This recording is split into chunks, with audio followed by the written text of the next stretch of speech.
Vamos a otro tema que también ha sido parte de la contingencia. Diversas reacciones generaron las declaraciones del ministro Luis Cordero, quien expresó su preocupación por las numerosas acusaciones constitucionales que podrían haber contra ministros de la Corte Suprema.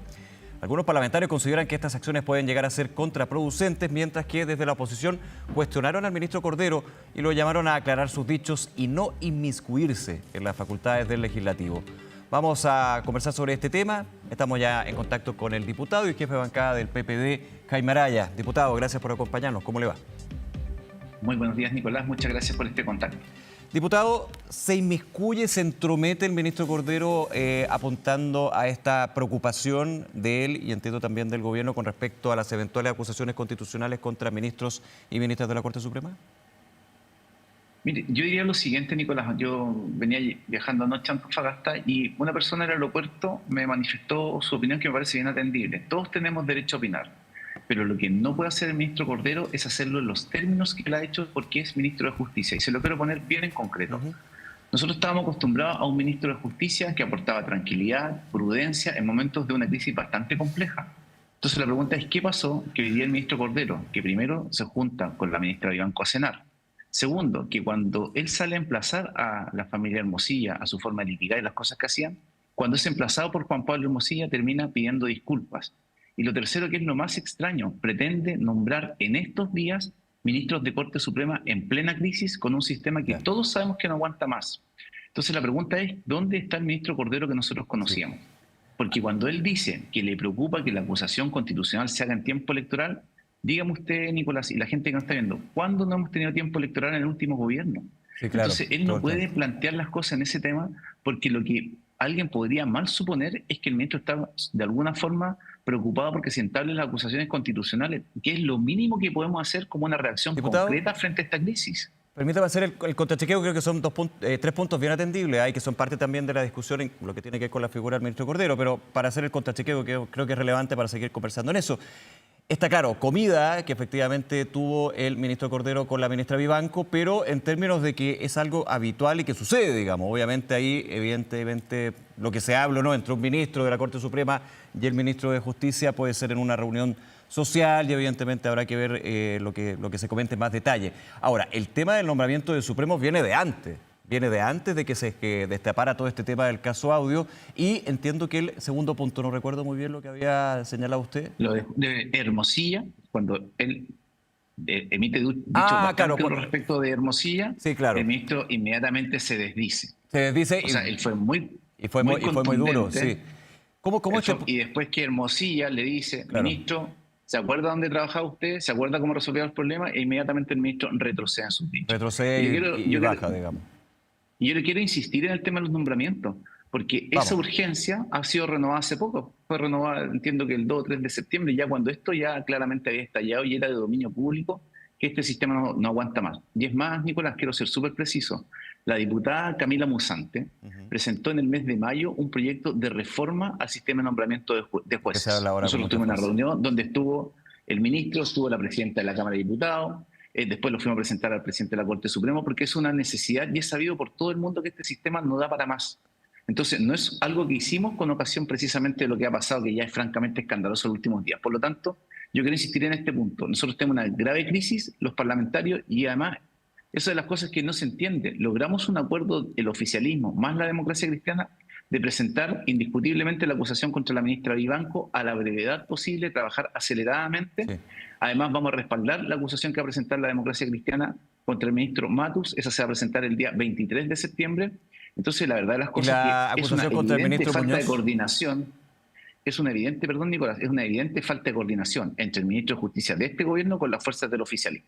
O sea, que él cuestione la decisión que hemos tomado conjuntamente, que no fue fácil, porque acá hemos actuado con mucha responsabilidad y prudencia. La verdad de las cosas es que uno pide cosas mínimas de coordinación. Ahora, y la acusación constitucional contra el ministro Matus, Sergio Muñoz, que levanta Chile Vamos.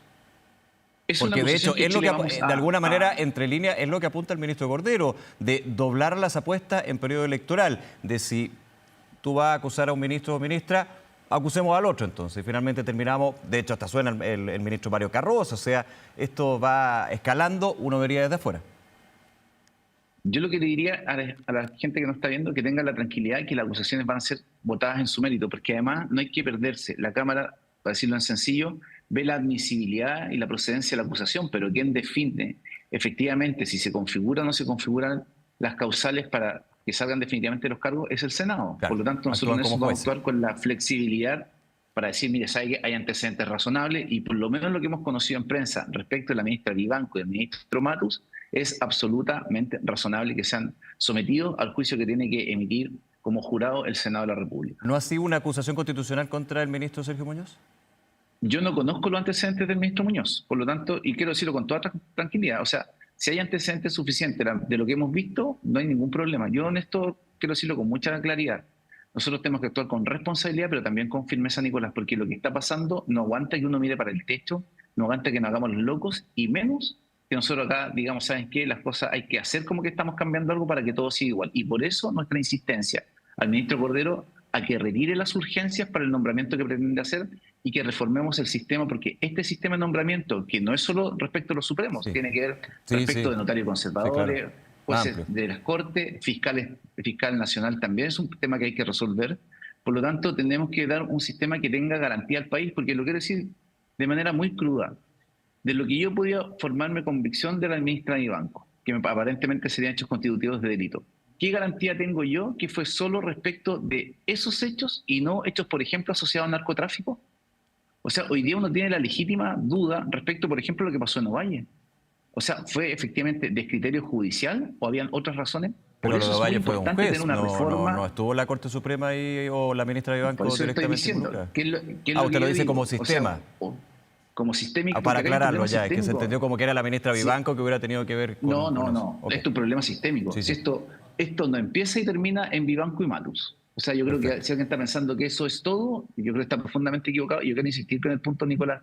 Necesitamos hacer la reforma ahora. Este es el minuto de hacer la reforma, no pretender nombrar ministros, porque vamos a dejar, no sé si son 2 o 3 ministros, con el sistema Hermosilla. Porque hoy día no está Hermosilla, pero seguramente hay otros que están haciendo la gestión que hacía Hermosilla. Entonces, de ese punto de vista, no puede ser porque hoy día hay un gobierno color blanco, opera el blanco, después cuando es negro es negro. No, nosotros necesitamos un sistema judicial que funcione porque el fenómeno criminal, el crimen organizado, como está funcionando, el narcotráfico, como ha permeado distintas instituciones del Estado, tenemos que tener un sistema que nos garantice que el mundo judicial va a reaccionar de buena forma y aquí lo que hemos visto hasta ahora, eso no han estado los mecanismos para controlar adecuadamente la situación. Ahora, para cualquier tipo de reforma, evidentemente, y hay proyectos en el Congreso, hay también una intención por parte del Ejecutivo de, a través de urgencia, acelerar lo que puede ser la discusión.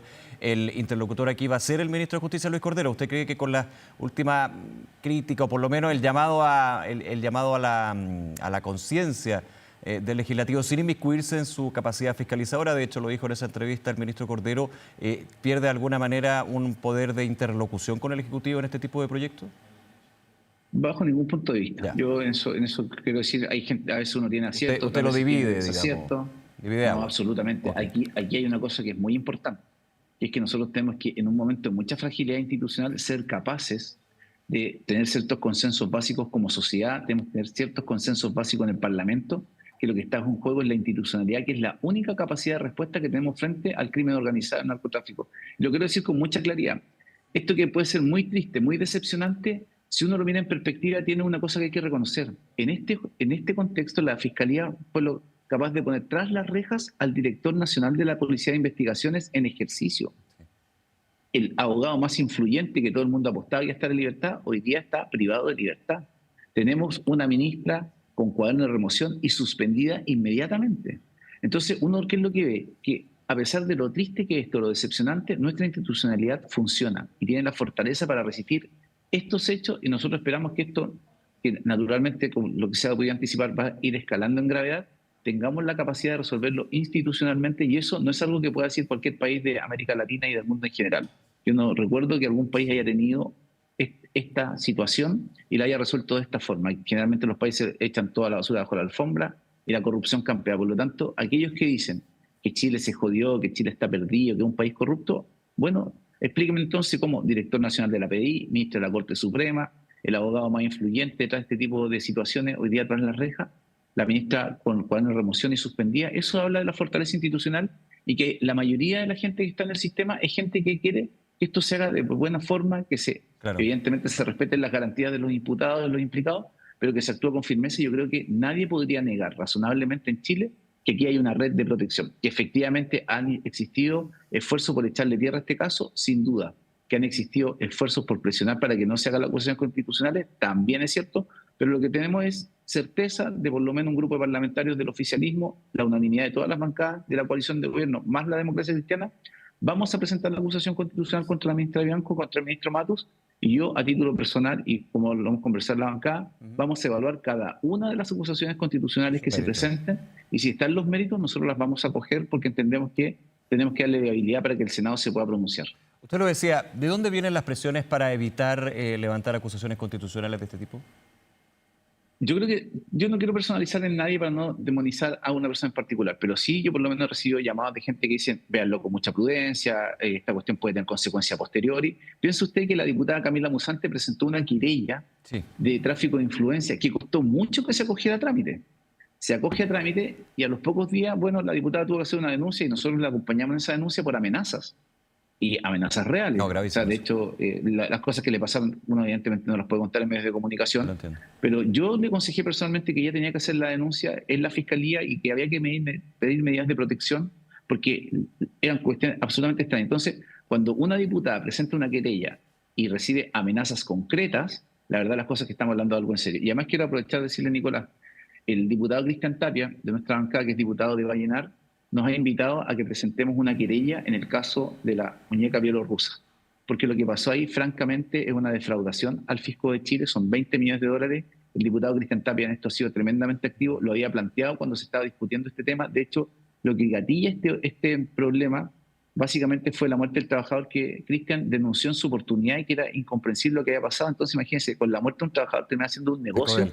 Eso es francamente indecente y por eso nosotros vamos a presentar una querella a la vuelta de la semana distrital, encabezados por el diputado Cristian Tapia, para que se persiga la responsabilidad y se esclarezcan los hechos. No puede ser que la justicia funcione de esta manera para defraudar los intereses de nuestro país. Diputado Jaime Araya, nuevamente agradecerle su tiempo y poder conversar sobre estos temas, diputado, que le vaya muy bien. Muchas gracias, Nicolás, por este contacto. Que tengan un excelente fin de semana. Igualmente, hasta luego.